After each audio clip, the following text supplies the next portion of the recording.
This is a render I made 4 or 5 years ago and it's called Sand Planet. Lately, I've been wondering if I can make my renders better than I did years ago, so I created this render based on the other one. It's called Robot Left His Hometown.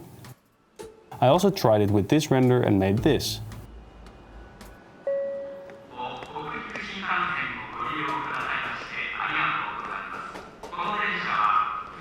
Now, I'm not the ultimate master of photorealism, but throughout the years I've learned a lot of tricks and techniques that will make your render better. And I promise you that if you follow this video and use these 33 proven techniques, that your next render will be so much better, you'll be amazed. So the way this mini course video is structured is as follows. First, we'll do a little bit of composition. Then we're going to look at best practices in modeling and texturing.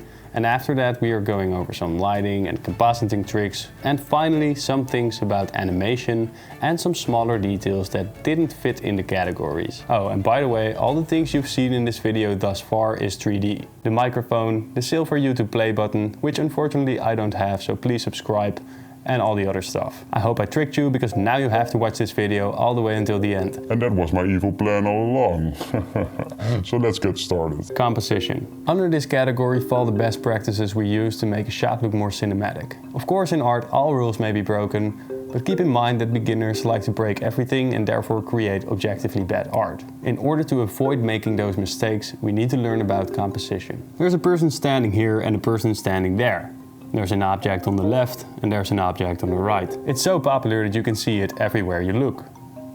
Apparently we like this type of ratio when placing objects within a rectangle. It's called the rule of thirds. If you want to improve the composition of your render, keep it simple and place your objects on the thirds. But there's also another rule that had mathematicians panties in a bunch and can help create better and cinematic shots. You've probably seen this image before. It's actually a mathematical phenomenon that manifests in nature, and humans have used it to create lots of things with it as well, such as the Parthenon, the Vitruvian Man, and now even on our screens. It's called the golden ratio. Click on the camera in cycles and then open the viewport display, composition guides, and select any ratio. This is also true for the thirds, by the way.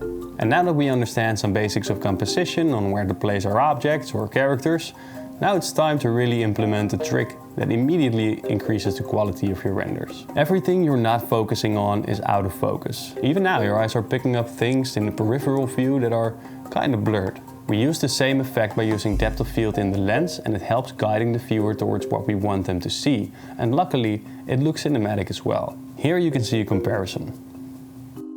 If you want to do this as well, simply go into the camera of Blender, click on the box called depth of field and play around with the f-stop in order to get to the desired result. You can pick an object that you want to be in focus. Oftentimes a render might be too chaotic, leaving a viewer with wandering eyes. In order to guide people towards the correct places, we can carefully construct lines that point at what we want them to see. These are called guiding lines, and they help give the composition more order and guidance. This object is out of focus, the hero is in focus, and the background is out of focus. The 3-layer strategy basically divides everything into a foreground, a hero element, and a background. Kind of like a hamburger, because a burger is obviously the hero and the buns and lettuce are kind of there to add to it. If your render doesn't look cinematic enough, simply place a foreground element and make sure that the background is out of focus. More on that later, but first let's see how we can tell a story on the screen in a single image. Now there are actually countless rules for visual storytelling, but here are a couple. When shot from below you can be perceived as powerful. When shot from above you can be seen as weak. So in order to understand storytelling just a little bit better, let's have a look at this robot render. What if the city was in smoke? Then the robot's home maybe got destroyed. But what if he was turned around, looking down on the city he's about to conquer? Add a little sword and now it's a different story.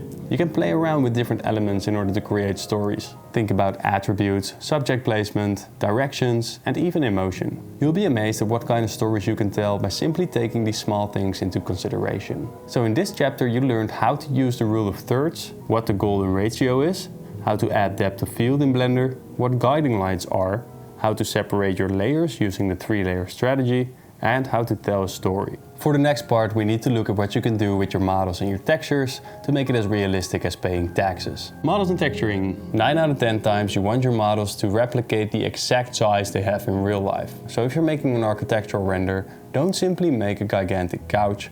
actually make it to scale so it fits in any scene. Not only does this help normalizing workflows in Blender for other 3D artists, it also helps in creating an accurate looking shot and improving the bokeh to look like a real world camera. If objects are too big, for example, you really have to crank down this value in order to get some type of blur effect, which makes sense because the distance is way off due to the size. Always try to create things in the correct scale, with some exceptions such as in simulations, which are better calculated in Blender if you don't do it in scale, or if you want to make it an artistic choice. Now this one I'm going to keep short and simple. Nothing in real life is perfectly sharp, which is why I recommend always adding bevels. You can either use a modifier or use Ctrl B. Now this next one is pretty easy, but it's also very important. It's 10 times harder to make something that is very clean and symmetrical look photoreal. So if you're working on a scene, simply play around with the rotations or the location or the scale and everything that you can come up with to randomize it a little bit.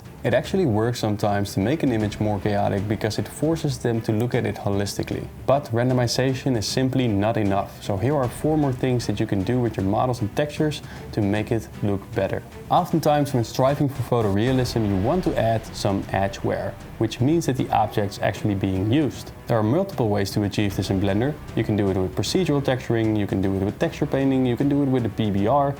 The possibilities are quite endless. And while you're working on your edges anyway, it's also a great practice to add some surface imperfections. Simply rough it up a little with proportional editing or in sculpt mode. Why? Well, because it makes sense that an object doesn't really have perfect geometry. And the same goes for textures, which is why you want to add texture variation. Think about a slight roughness variation, which you often use on products, for example, or think about some rust and slight color variations here and there. This really helps sell the idea that this is an actual object. Now the next one is quite important as well and is often overlooked. Because most objects live in an environment, they also have an air or a type of space or some type of grime.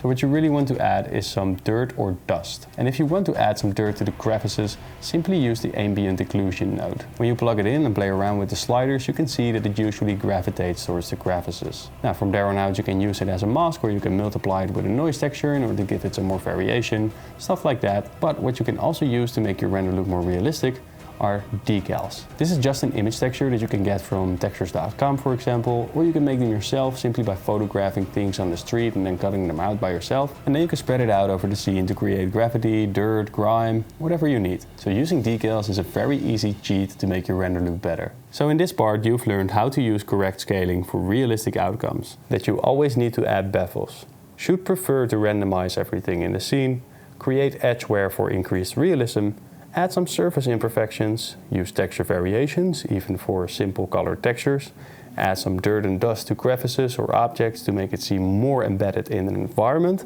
and finally add decals to easily increase the details in your render. In the next part we're going to look at some lighting and compositing effects, and this is where it will really shine. You can either do it in Blender or any compositing program of choice. I'll be using DaVinci Resolve, but it is possible to achieve whatever I'm about to tell in any compositing or editing program. As we all know, lighting can really make or break a scene. A very simple way to create a very cinematic lighting look is by placing the light behind an object. If you light from the front, it quickly becomes flat, but lighting from the back actually creates some more depth and shadow, which makes it more cinematic. So when in doubt, always light from the back first. And now let's look at the next one. Haze is not only used in 3D renders, it's also used in real life. In this way you can easily create some more depth and light bloom and some other cool effects. It's very simple to make atmospheric haze in Blender. Simply use the principled volume, plug the volume into the volume, and if you want a little bit more variation, all you have to do is plug a noise texture into the density and play around with the color ramp in between to get some more cloudy-like